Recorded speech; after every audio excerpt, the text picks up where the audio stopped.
Hi, and welcome to another Film 5.0 podcast. All right, we're in a continuing episodes of talking to each other, and right now we're just watching or dealing with Steve about directors that he's worked with, and we've gone down the list already. We've talked about John Landis, Richard Pryor, Costa Gavras. So this is podcast 3. And today we're going to start out with who, Steve? I thought at this point we could talk about Ron Howard. Ron Howard. After I did Music Box with Costa Gavras, I worked on Backdraft in Chicago. But I was on the second unit in Backdraft, so I was doing a lot of fire stuff, and I didn't really get to know Ron too much on that. He was there, but being that I was on the second unit, there were times when we were working when he wasn't there at all. But, yeah. But because of that job, I think I was hired to go on Far and Away.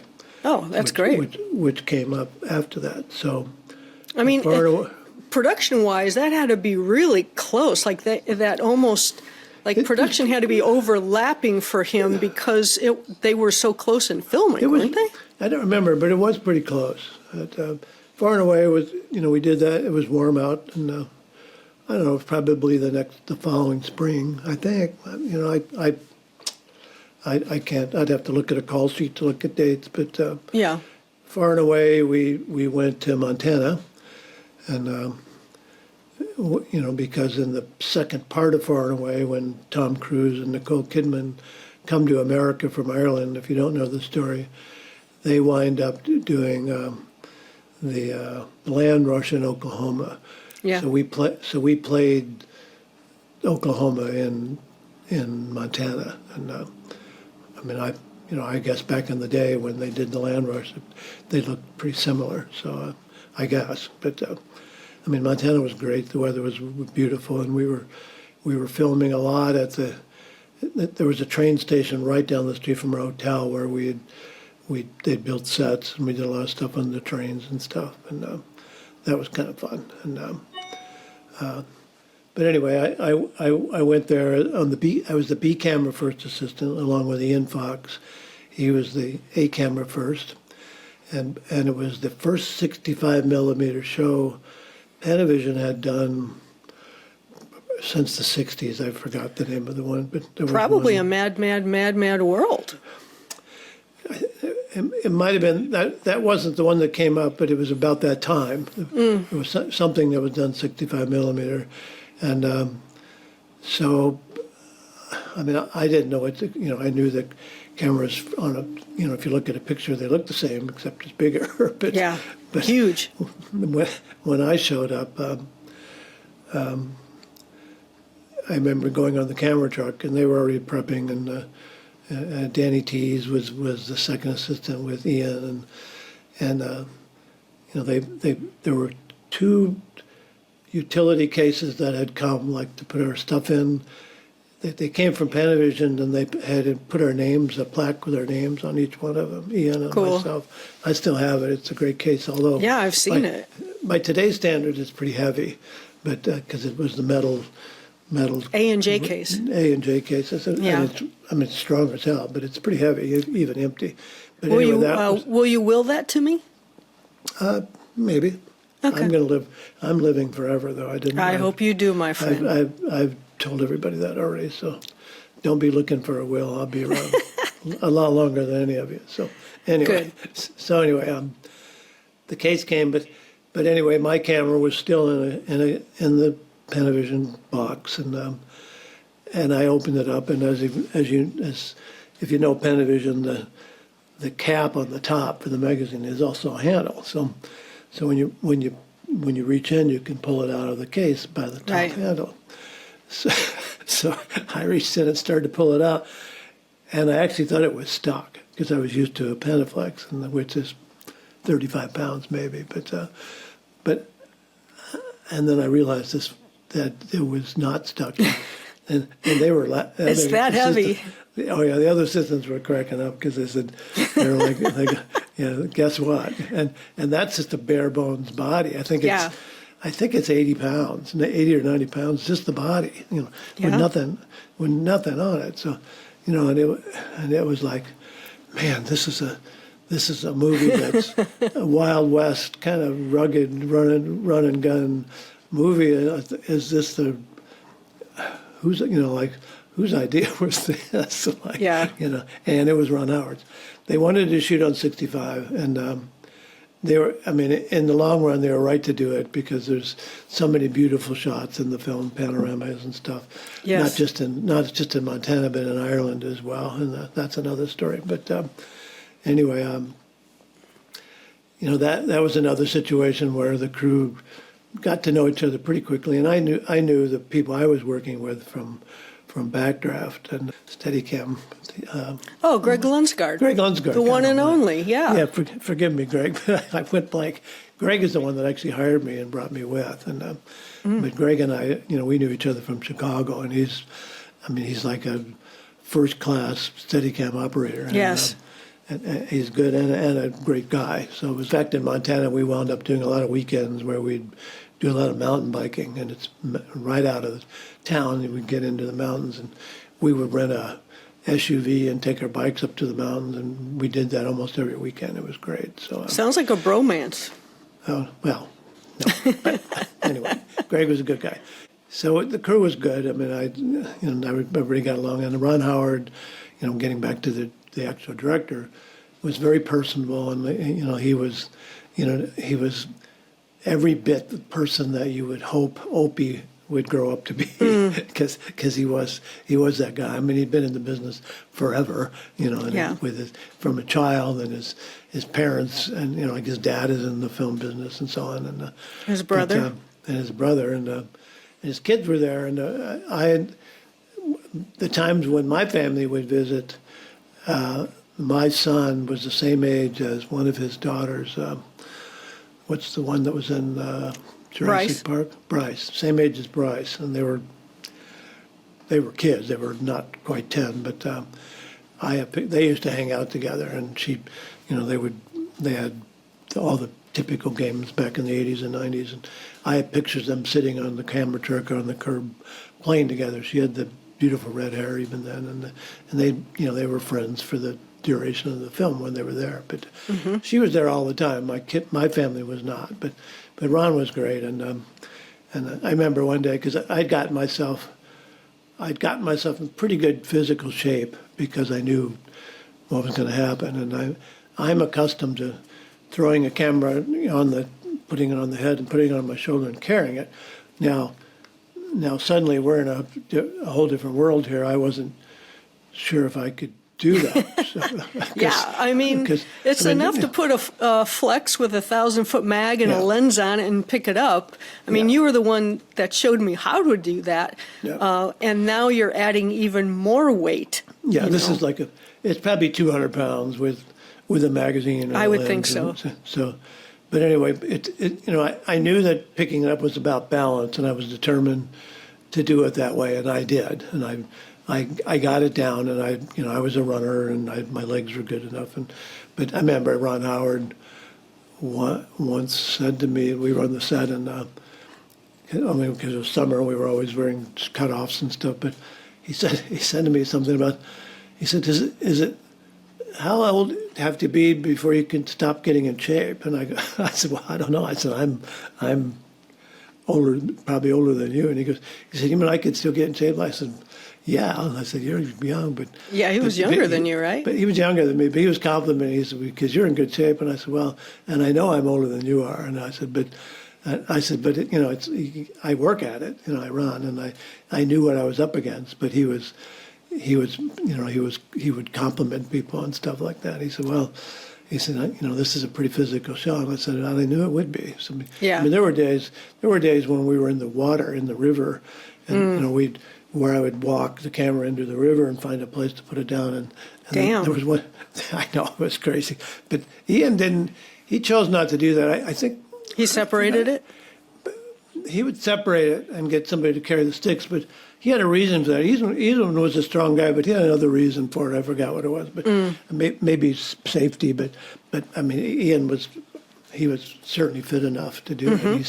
He's still a great operator today. So anyway, there was one day we were in the river and we were working with the horses a lot, and the camera was only this far above the water line, and one of these horses broke loose from the trainer and jumped in the water with us. Whoa. And it ran over his camera. Didn't knock it over, but I mean everybody's scattering and splashing, and then it came to our camera. Somehow it didn't knock anything over. We're holding on to stuff, but it's like running around between the cameras, and it was crazy stuff. I'm sure that maybe someday somebody has a picture of that, but we thought for sure we were going to lose these cameras in the water. And there's only 2 of them in the world, and it's the same 2 today that Quentin Tarantino shoots 65, and it's the same 2 Panaflex cameras now. Yep. These are the sound cameras. We had other 65 millimeter cameras, like ARRI cameras that were for not MOS cameras that we did like a background stuff. So there were other cameras. And ARRI also sent us like their new version. I don't know, what was the ARRI back then? It wasn't a BL, it was a net. It was, I forgot what the name of it was, but it was a 65 mil. Yeah, they had a 65 millimeter version. Yes. They sent us a couple of those too that we used, because there were days when we had multiple cameras, like as you would expect. And but anyway, Ron, again, he was one of those guys that was always involved on the set, and quiet demeanor, and and just always really knew what he wanted to do. Was never afraid to poke fun of himself or for making mistakes or anything like that. He was funny, as you might hope he would be. And I just remember it being a really pleasant experience with him. And like I said, on Backdraft, I didn't get to know him because I was on the second unit. But we were around him every day, and Far and Away was a pretty physical film, as you can see. Now, the show, they for the Ireland part, they brought in an assistant from Ireland actually to train, who was going to be my second in Ireland. And they brought him in to train with me, which was amazing and expensive, I imagine.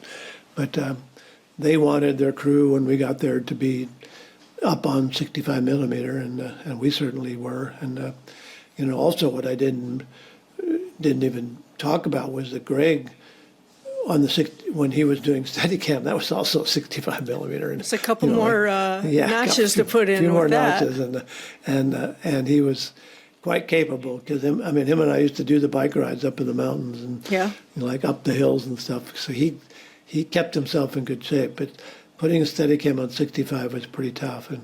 But I remember there was one day that they wanted a 65 millimeter Steadicam on a horseback to ride with Tom That's Cruise. A great combination, huh? Yeah, because Tom Cruise was a pretty... I can't think of anything Tom Cruise doesn't do, but he could ride a horse. And do really well. And really well. He could ride a horse really well. So, and anything you see in the movie with riding and even with high speed is him. Because we would set up shots along trails, like we're on a road where we'd put the camera on an insert car and follow him on horseback and stuff, and at full gallop, but to ride with him. So, I remember the day we did it. It was me and Greg and the stunt coordinator and the wranglers that did the horses, and Ron was there, and they had one particular horse that they thought could handle this, and it wasn't just about the weight; it was just the spooking of the horse, because it's it's a machine. Yeah. Horses are like when you said Steadicam on a horse, I was like, listen, I know horses, and we've worked with them, and I know cameras. And that's just wow. Yeah, well, as you know, like a Steadicam is a weird rig that kind of hangs out anyway. So the distribution, and the horse feels that with your butt as you're moving.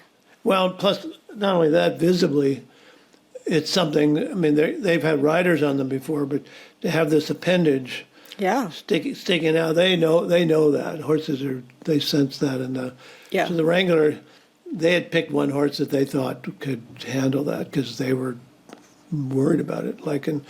and they were worried about us.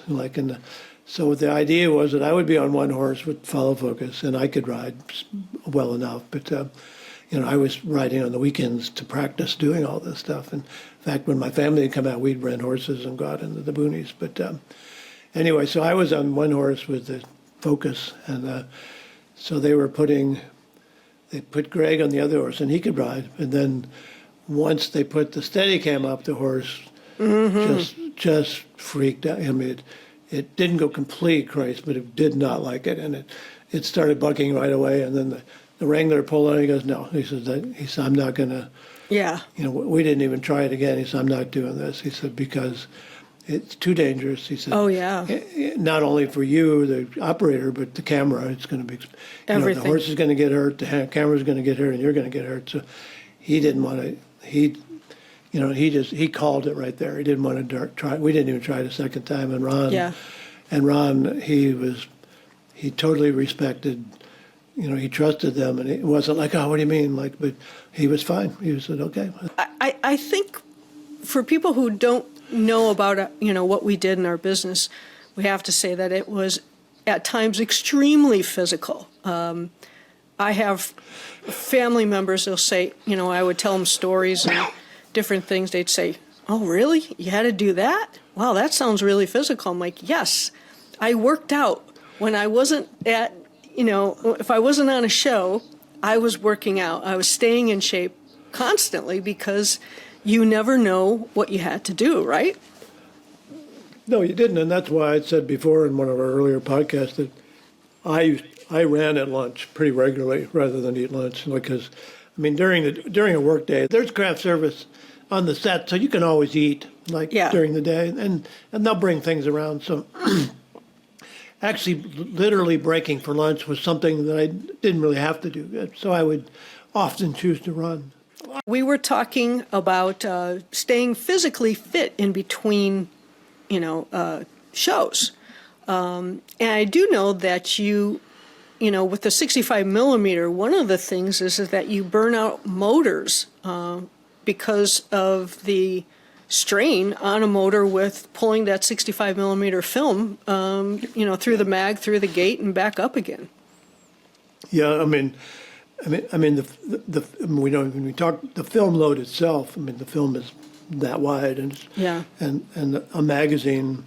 Normally, when you're loading a Panaflex, you open it up and you put the magazine on top and pull the loop in, but you can't do that with this camera. Somebody has to do it for you. Somebody has to hold the magazine for you because you can't do it with one hand, and you feed it in while your assistant holds the magazine. So anyway, that's just to give you an idea of the stress on the motors. It's pulling. There's a pull down that's pulling that film through. There's also motors in the magazines, but the camera. There's a lot of stress on that camera. There's a lot of things going on, and one of the things that we had, which was on like other films, is Panavision had sent us their guy Don Earl, who was the guy. He was the guy for 65 millimeter, and he kind of stayed with us, and he lived with us in Montana for that.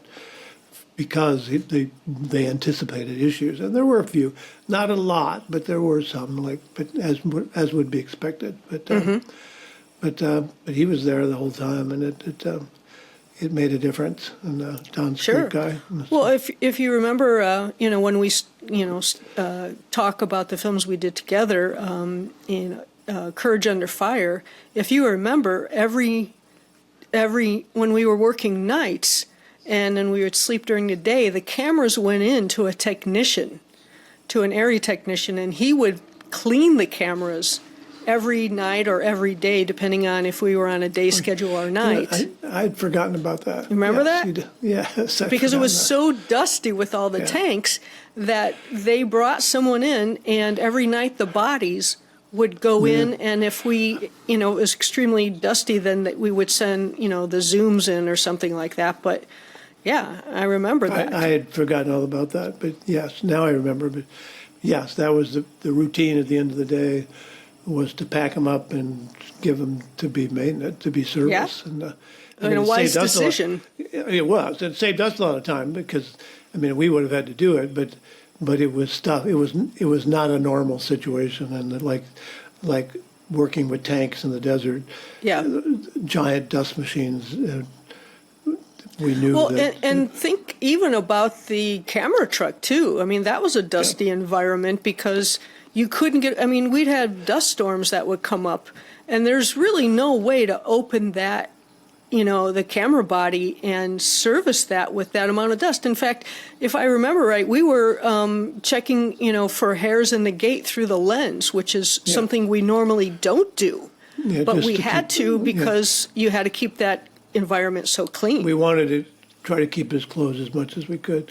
I Right. mean, normally when you check the gates, but particularly on a Panaflex, well, on an Airy too, Right. you open it up and you actually pull the gate out physically and look at the edges to see if there's hair or dirt on it. But in this environment, that could have created more problems, like in terms of stuff blowing, because it was the desert and there's always stuff blowing around. So a lot of the times we would check through the lens without opening anything up. And if you look around you can see the edge of the. If you inch the frame where the shutter is open, you can see the frame that's being exposed, that piece of film, and you can see the edges of it through the lens. It's like magnified, so you can actually see if there's a hair. It's not a bad way to check the gate, but that's the safest way in that environment. Now, far and away was not totally unsimilar than that because it was the same kind of environment without the tanks, but there were a lot of horses and carriages and things and Sure. trains. We did train work too, but it was similar. But I think Ron, he understood what he was up against, and I guess the story kind of relates to his own family coming to America. It's not like a true story, but it's connected to his history, his own history coming like when they came to America. So I mean, the original title for the film was something else, but it was changed to Far and Away before we started. Oh, it was shooting. Irish Story, wasn't it? Irish, yeah, it was Irish Yeah. Story, which made perfect sense from his standpoint.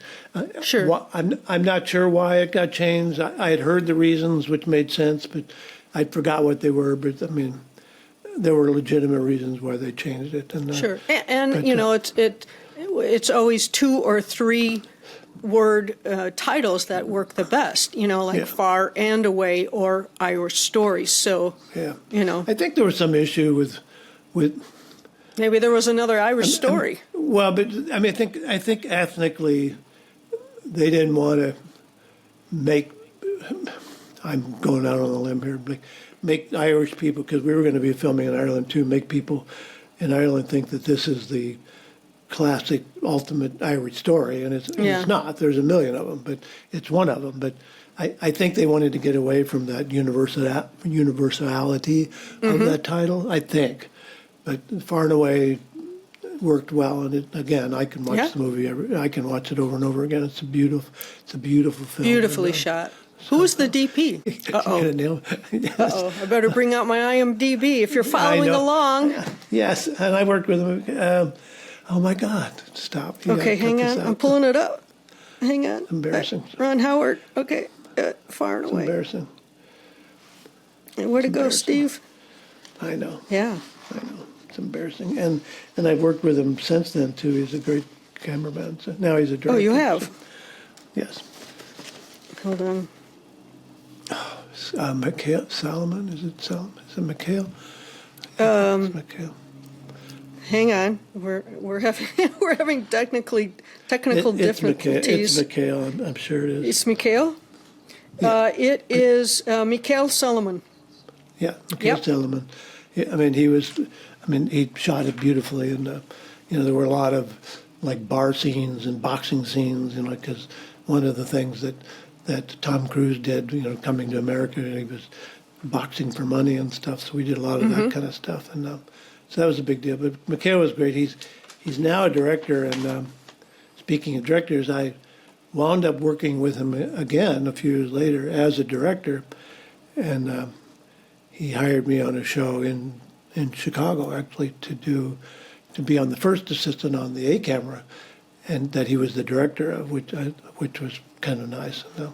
But Yeah. so we met again, and on Far and Away, I got a really great credit on Far and Away. Like, I got the credit for the first assistant in the United States first assistant, and Ian got the assistant for Ireland. But the fact is that Ian was the assistant on the whole film. I mean, why they separated it was flattering, but Ian had said that he said if you had any doubts whether Mikhail respected your work or not, he said just look at the credits, and there was. So and if people are following along and they've listened to the previous podcast, you can see a pattern here of hard work, good work. It gets you your next job. Yeah. Ian was the guy. He was the first. Ian was a great assistant, and and I worked with you and I both worked with him again later. But that's what I'm saying is that if you do that good work and they see it, they'll hire you back. Yeah. And indeed, that's happened to both of us throughout our careers. And it's just do the work. Put your head down, do the work. Right? He moved up. He moved up after that. In fact, when we worked on Jungle Book with him, he was the operator, which was great. And, he's still working. I think Peter. He's DPing now. Yeah. Yeah. Peter Cavatucci was working with him in Ireland, I think, recently. Yeah, I think so. On something, but you ran into him again on the horse film about the famous racehorse. Seabiscuit. Yeah. Seabiscuit. Yeah, you that's ran right. Into him again. I did. And yes, so he's been around, and he's still around. He's a good guy. Yep. All right, so let's move on to another guy. Let's talk a little bit about Danny DeVito.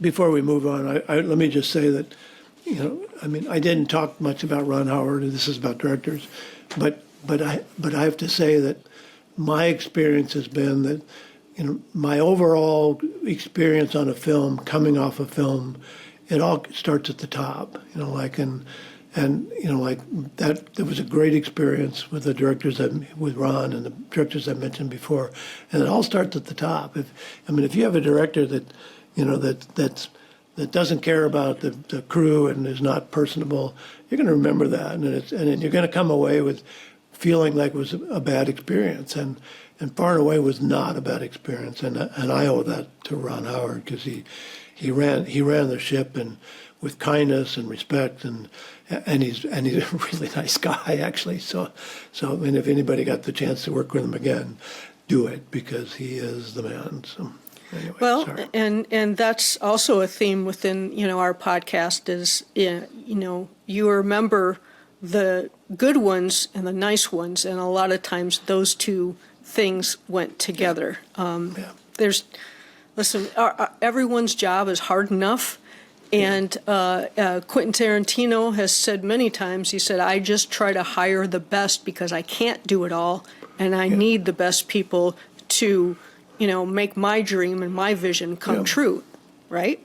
Well, and this is true, but also, from our experience, like I just said, when you leave a film, your memories are going to be molded by that total experience, and most of that comes from the way the film is being directed because you're under that wing, you're under that umbrella too, and it's like if things are screwed up and the director's not nice, or if it's not pleasant with the actors, you're gonna feel that too, and you're gonna come away remembering that stuff. So I can just say that working with Ron Howard was a pleasure, and I came away with some of the best memories, even though I can't specifically name stuff that happened. I came away with the best feeling from that film, and it was because of Ron Howard. So I think. So after I'd done that film.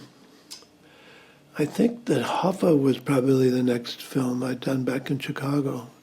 That came before The Fugitive, right? So, yes, because you were working on Groundhog Day at that time. Yes, I was. Yeah, so Linda and I we had not really started working together yet, although we knew each other, and I had helped her get jobs and different jobs and stuff. In fact, Groundhog Day, I think I assisted in getting you that job. But, You did, yes. But anyway, so anyway, back in Chicago, they were doing Groundhog Day out in the suburbs, and we started the movie Hoffa in Chicago, and Danny DeVito was the director, which, I didn't know what to expect from that. Yeah. I knew him as an actor because I had worked with him on Terms of Endearment a few years Right. before that, and I'd worked with Jack Nicholson a few years on Terms of Endearment. So here they were together again. And The Border. And The Border, yeah. So, but here's Danny DeVito again, and as a director. So I didn't know what to expect, but because as an actor, it's a different thing. But I have to tell you, from the moment I arrived on the set, he could not have been nicer and more personable. And he was gracious to people. And when visitors would come, I remember my family came. He like stopped and wanted to meet them and shook, was gracious and kind to them. But he was just so personable. And he's the guy that you when you see him as an actor that you want him to be in real life, and he is. That's great. He was pretty amazing, and because that again, it wasn't a comedy by any means, but it was a serious film about the story of Hoffa, and some of it was tough, and again, it was a tough film. I remember seeing it in the theaters. Yeah. And again, I hooked up with Dusty Blavo again. He came on as the first assistant, and I came on as the B camera first, and the same as we were. Well, actually, I'd been his second before. We'd really been in that situation. But you knew each other, and he knew your work ethic. Yeah, and the cameraman was the same. But we knew him, Steve Burham, from The Outsiders and Rumblefish, and he was okay with me because we knew each other. And but it was a different place to be. But in all the seriousness of the film, and it was, DeVito, he kept it. It was on the edge of being sort of fun at the same time because he was always able to insert those little moments that where he kept people relaxed. And here again, I'd worked with Jack Nicholson before a couple of times. So, but a lot of people had not. So. So that's kind of unnerving when you come in and here's Nicholson playing a really serious character. So a lot of people, a lot of the local crew were a little nervous with that. But DeVito, he kept the edge off because he was a perfect pick for that kind of a film because he was personable and nice, and he really understood filmmaking because he'd been involved as an actor and also from Taxi years ago. He was involved in that and on Terms, but he'd been around. It wasn't like he'd stepped into something where he didn't know what he was doing because he did. Right. And it made it easy for all of us. And like I said, Hoffa, because I wound up doing assisting a lot of Steadicam stuff on Hoffa, and where we were walking through crowds and close-ups on Nicholson and stuff. So it was a hard job, and but I remember I got in trouble one day for my gate check principles. So you didn't pull?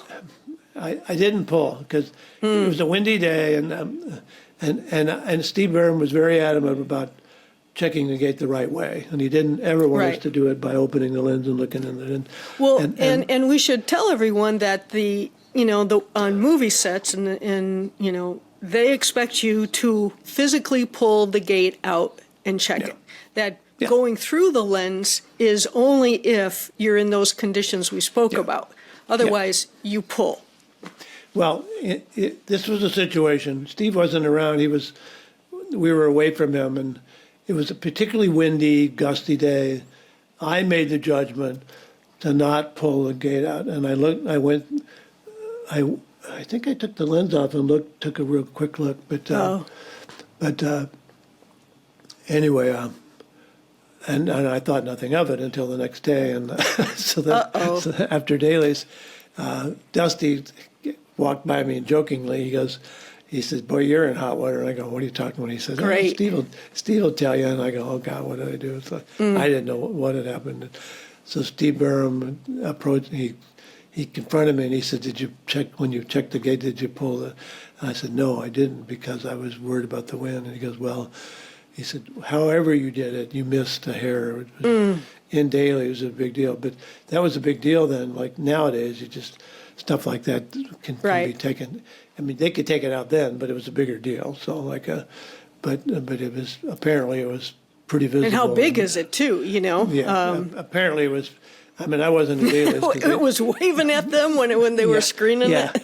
I mean, even Dusty said, yeah, it was pretty evident. So anyway, so Steve was not happy, and I wasn't in dailies. Fortunately, I probably could have yelled at. But Yeah. but I mean, he didn't yell at me, but he just asked how I did it. He said, look, there's a reason why I want it done that way, and he said, don't do that again. And I said, I made a judgment call, and it was the wrong one. So anyway, Right.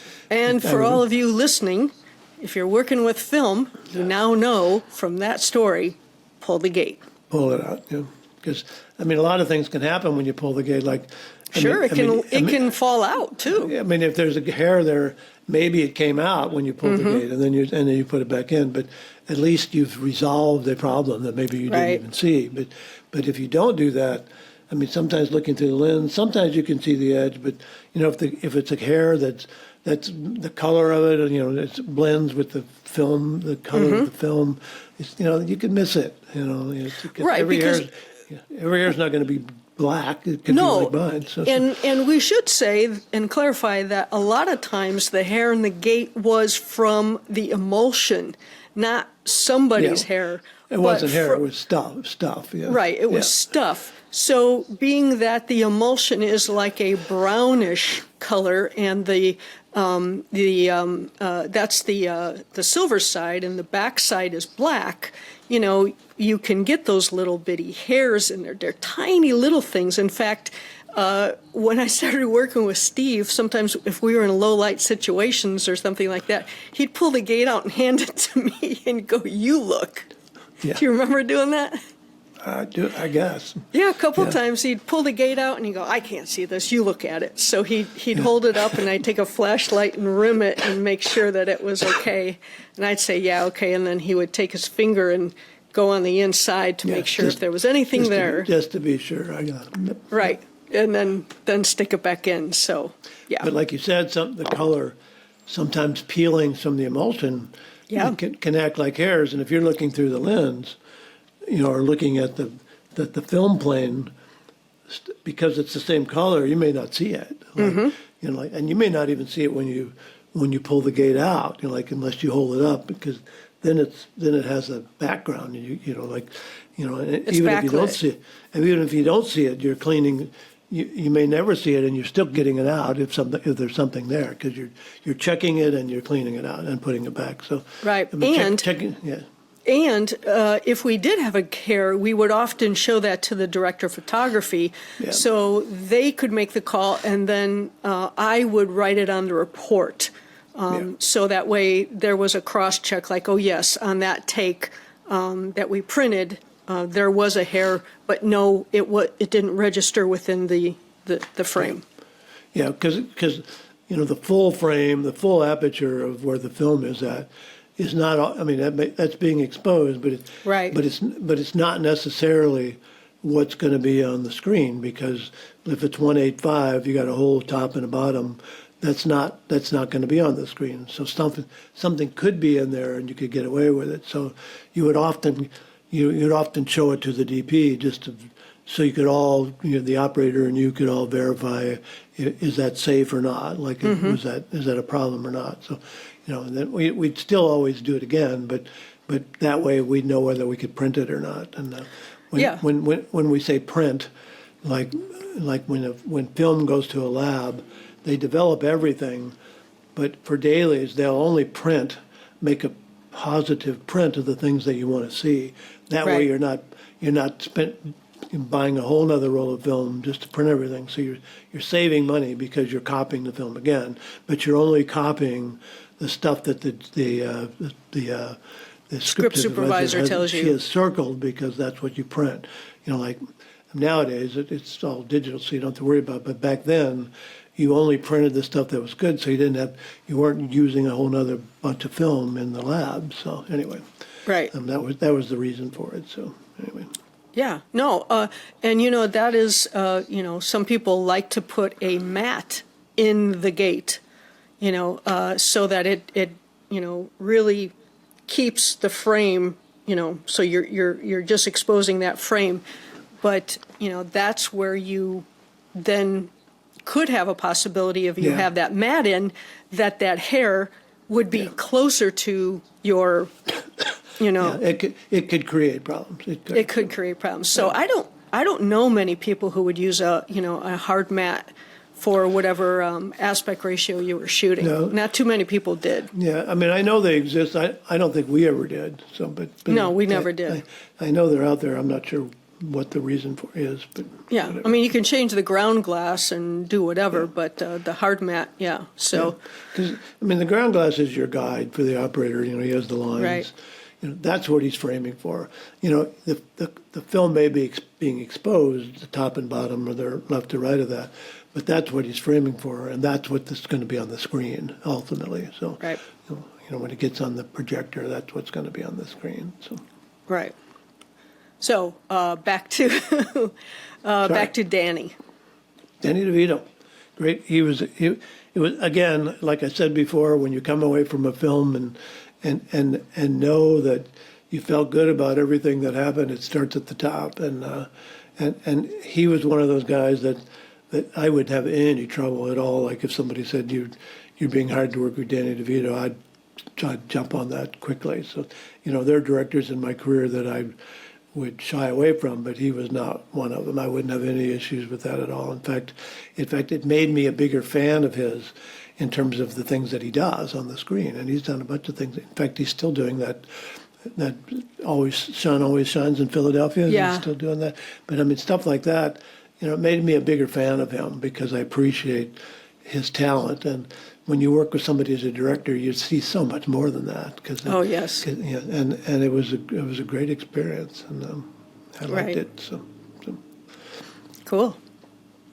Okay, so then we have one more person on the list, and that is, if you're keeping score, we're now doing, when you look him up, you have to look him up under Andrew Davis, but Yes. we refer to him as Andy.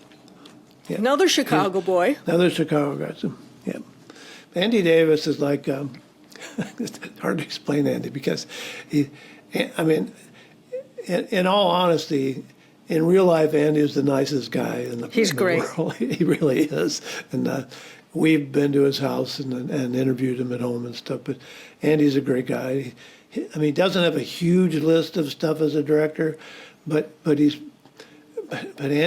Andy's on the set, he's really intense. And He's in it, man. He's in it, and sometimes that can rub people. Like it can be uncomfortable because he's blocking everything out. He's in it, and like he knows that in order to make a better film, he's going to shoot as many angles and as much as he.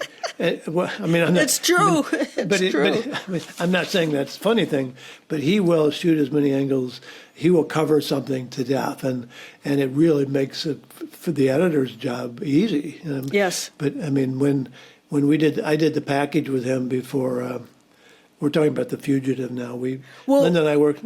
We did, yeah, we worked on The Fugitive together, but Steve worked with him prior to that on the package, which I did package. not work on. Yeah, on the package. And that was when I first got to know how intense he was. And I remember one day, Frank Tidy was the DP, and Frank Tidy asked him one day, he said, how do you want to cover this, like this particular scene? And Andy says, how many cameras you got? Yeah. That was his first He did that answer, on The Fugitive, too. He's like, how many cameras? How many ways can we cover? Like, just put them out there. And he did that.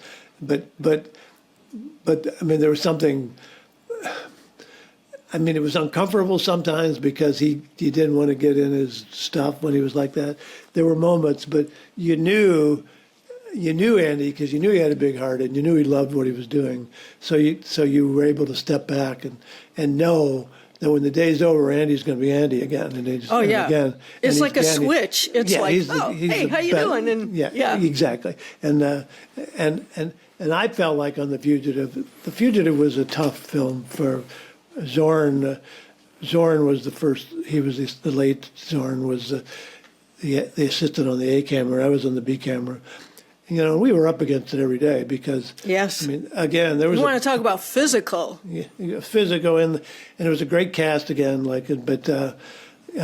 I mean, Tommy Lee and Harrison were great, and to name a few. But the one thing I remember about Harrison was that, from an actor standpoint, he really understood what we were doing. He understood what the operator was doing. Yes. He understood what we as the focus pullers were doing. So he would never come onto a set and just jump into a scene. Like if he knew something was going to be, if he was going to do something in particular, he would tell us and and show us. Well, when I come over to this table, before I sit down, I'm going to reach over here and I'm going to grab this. And as the focus puller, that's a big deal. As the operator too, you get your, you could get your marks with him rather than stand-ins, because he would tell you what he was going to do. Yeah. And he'd hit it every and he'd do it. time. He did it, and he did it.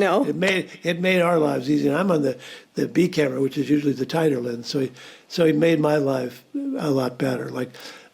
Tommy Lee, maybe not so much. Tommy Lee was the complete opposite. opposite of that. Don't get us wrong. Tommy Lee's a good guy. Oh, he's great. But he doesn't work the same way at all. Right. His technique is, you'll see when I do it. Yeah, right. Versus, and we did, this is what I'm going to do. Yeah. I mean, two totally different actors, two brilliant actors, but their approach was just different. That's all. Yeah. And we're speaking of Andy again. I remember days when the actors would get mad at Andy because we were moving so fast, and sometimes we were jumping in. I remember days when the actors would there would be words because they would get mad at him, but because he was moving so quickly. But that's just kind of the way Andy was. And we all knew that, when, like I said, when the day is over, Andy's going to be fine. I mean, there was one day where I had some words with Andy, and I thought I would probably be fired, because it was that bad. It was that bad. And I told the DP at the time was Michael Chapman, and I remember telling Michael, I said, you know what, I should apologize to him because that was pretty bad. He goes, no. He said he won't remember it. He said, if you want to, he said, but don't bring it up again. It'll just fly by it'll go away, and it did. And because he knew Andy too, he said he won't remember that. So, and he didn't. He didn't. And years later, my best story about Andy was that there was an event in Venice, California, where there was a dinner and a gathering for Chicago actors and Chicago crew people to meet. It was like a meet thing, a party, so to speak, and all these people who were from Chicago were there, actors and directors, and in fact Ernie Banks was there, and I grew up watching Ernie Banks play for the Cubs, and somebody, when I was in the crowd, somebody said, well, Ernie Banks is here. I go, and that's who I want to see. Mr. Cub.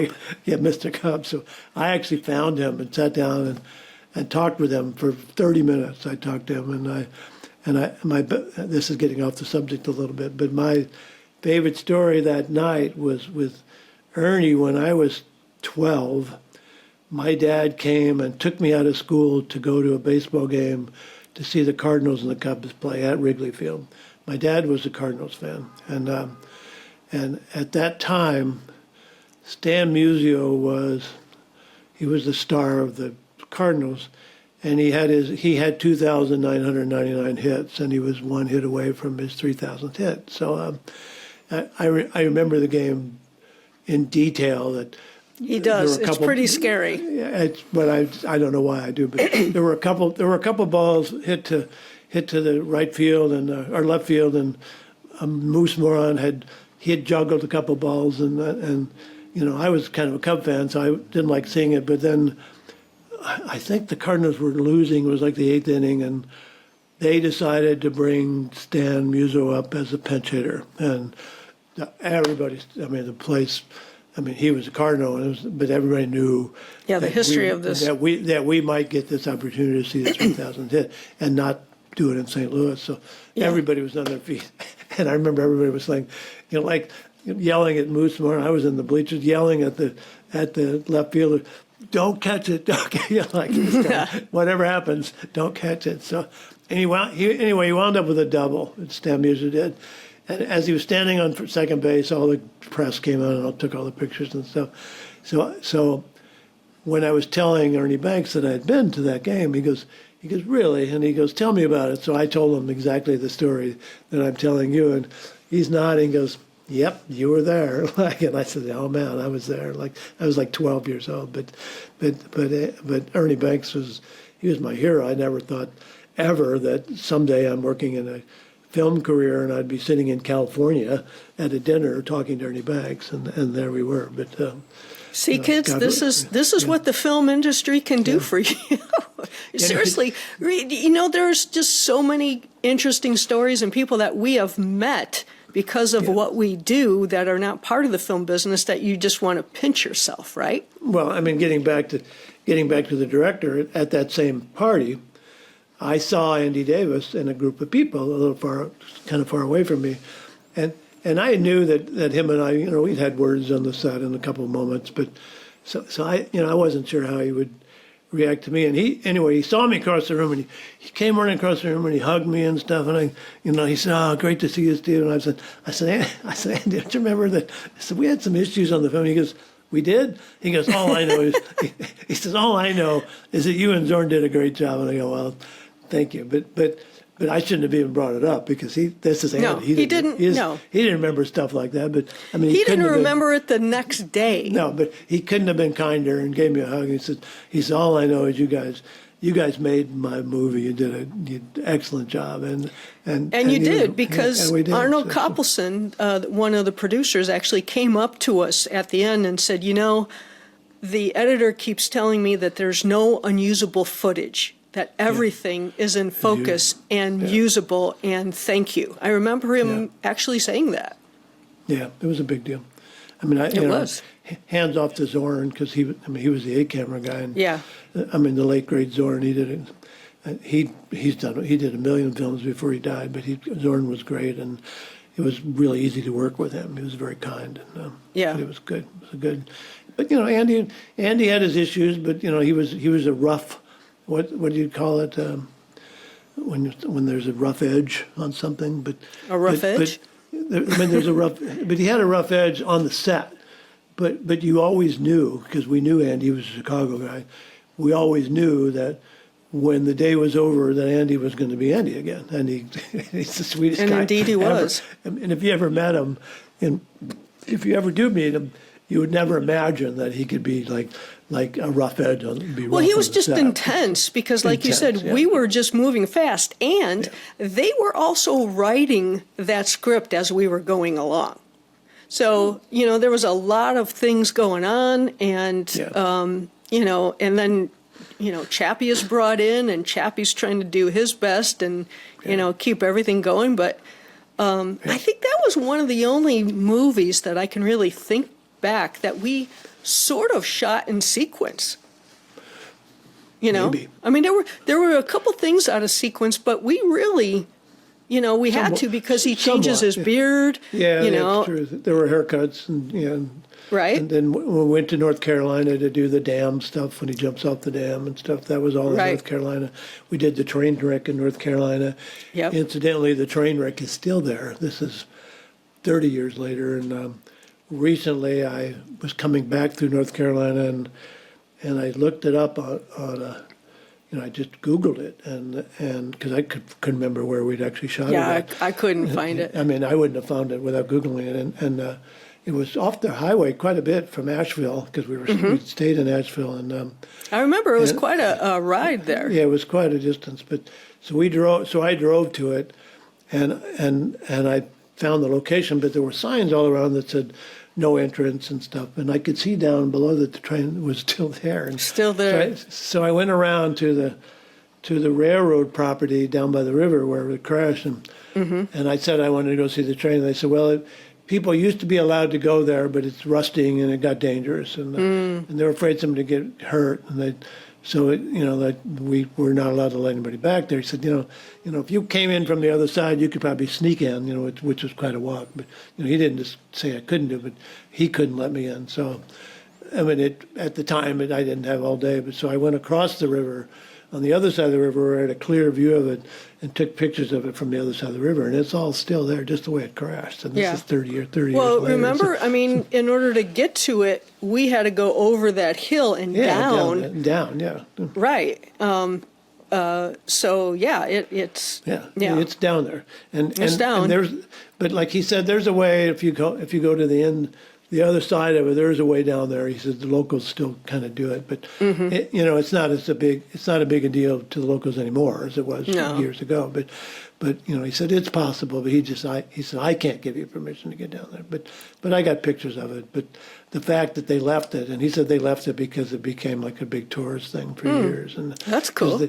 Because the train wreck in The Fugitive, again, it's real, and it's like there's no CGI back then. And the bus tumbling down the side of the hill, they did that one night, with the second unit with all these cameras, and then we were there for the train wreck, and we shot all the stuff in the bus, where Harrison, he's getting his keys and unlocking himself, and then we can see the train coming, and we're in the bus where we did all that stuff, but like setting up for it, and then we jump outside, but we had all these cameras rigged for the actual crash, including they did that inside. the night before we shot the next day, and I forgot how many cameras they had, and it was a bunch. Yeah, I mean, I think that the only CGI thing was when Harrison. I remember shooting Harrison getting out of the driver's side window of the bus. Yeah. That was the only thing that was a CGI thing. No, he got out. We shot that, but him jumping off the bus. That's what I mean. When he jumps off before the train hits, that was CGI because the train was way too close. Yes.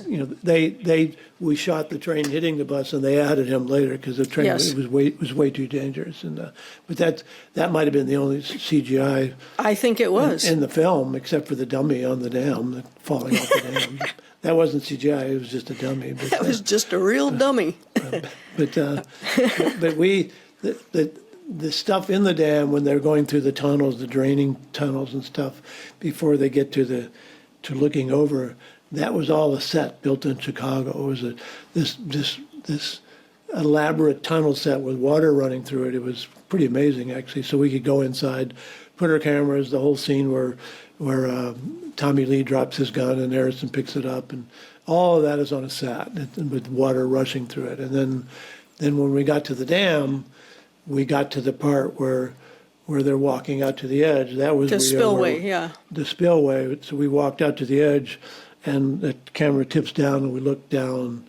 We look down to see that it's a dam. That was a real spot. But it was the spillway. It was a wooden frame, and it was I think it was about 12 feet, 12 or 20. No, it had to be about 20 feet long, so that we could get the perspective, and that was actually on top of the dam.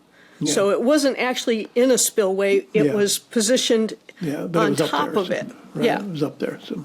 Yeah, I mean, it was, when we approached it, I was like, well, that's genius, because I was like, how are we going to do this? And then, we had to do the shot of them throwing the dummy off, and then we had to go down and then shoot up, to see the dummy.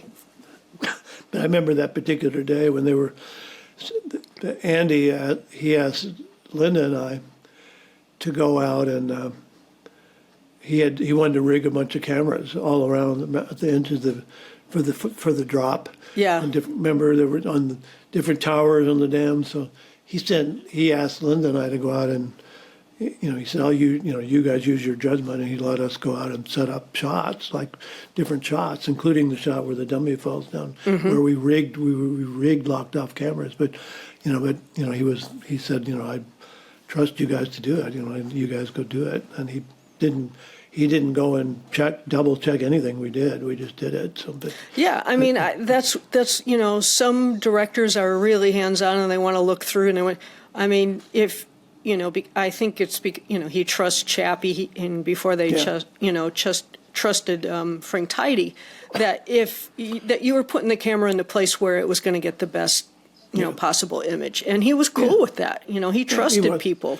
Andy was cool with that, and he knew us, and by that time he knew that, even though there were tense moments and crazy moments, he knew that he had a crew that had his back. And, Absolutely. And he appreciated it, and just by stuff like that, you knew that he respected what you did. He didn't ask anybody to go out and double check what we did. He didn't even do it. So, no, he was fine with that. And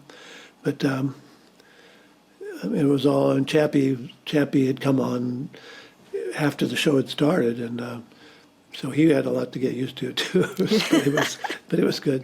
And Chappie was Chappie. Chappie's an old time DP that the nicest guy on the planet, but was a hard worker and serious about what he did. So I mean, there was some butting occasionally, but they both knew, and we all knew that we've got a good thing going. This is a good project. So everybody knew it. So, I think that was evident from the very first day that we knew.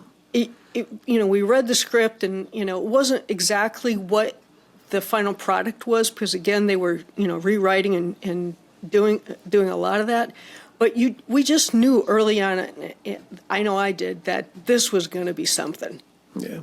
And it was. And then years later, Chappie gave me the best compliment of my career on the set. And we were doing a film a few years later, Primal Fear. Yes.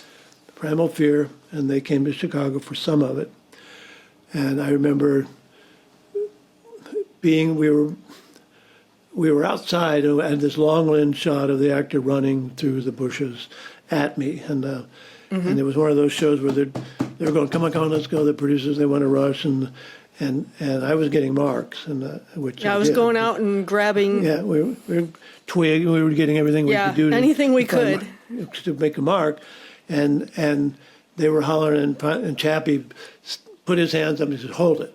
And he's in front of everybody because he says, Steve Hiller may be one of the best focus pullers in the world, but even he needs a little time. And it was like, thank you. But it was, to me, that was the compliment of my life. But coming from Michael Chapman, that was great. So the late great Michael Chapman. So yes, he would, and he's a guy who came up through the ranks. So he just didn't get a meter in his hand and start shooting. So he knew. Yeah. What it takes. And we will have more stories of Michael Chapman and different things as we get going. I'll finish up with Andy, and I'll just say that, in retrospect, I liked working with Andy. I mean, there were, like I said, there were moments because he was intense. I liked Andy, and we went to his house and interviewed him years later with Linda did for our seminar. He could not have been more articulate and kinder and informative, about what a director's job is. And he put it into the words better than probably anybody does in terms of when I'm hired, I know, what I have to do. And he you'll see later on in our seminar that he really describes it better than anybody. What he knew what the job was, and he's very focused, and when he told us this stuff in his own home, he could not have been nicer and more articulate. So, so I appreciated that, and Andy's a good guy. So yeah, he is. And if you have a chance to watch his first film, it's called Stony Island, because he grew up in Stony Island. He did do that, yeah. Yes, right. And his brother was in it, and it was basically a family affair. But if you have a chance to look at that, and again, all the directors and the DPs and the people we're talking to, I encourage you to look on IMDb and check out their work, because these are, these are true artists and great directors and great DPs, and you need to know what has come before what you're seeing right now. Well, Andy was a DP as well, Yes.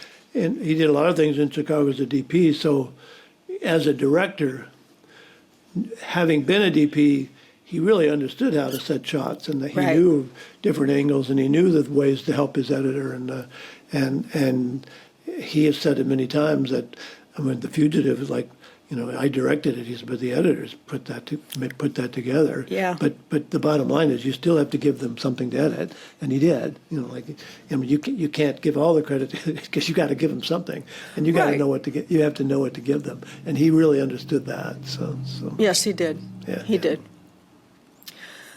All right. Well, on the next podcast, like the end of this one, I'll get more involved because then we'll start talking about films that Steve and I did together. Yeah. And we'll talk This about is the when- directors. this is not. What is it before Linda? How This is LBL, Life Before LBL. Linda.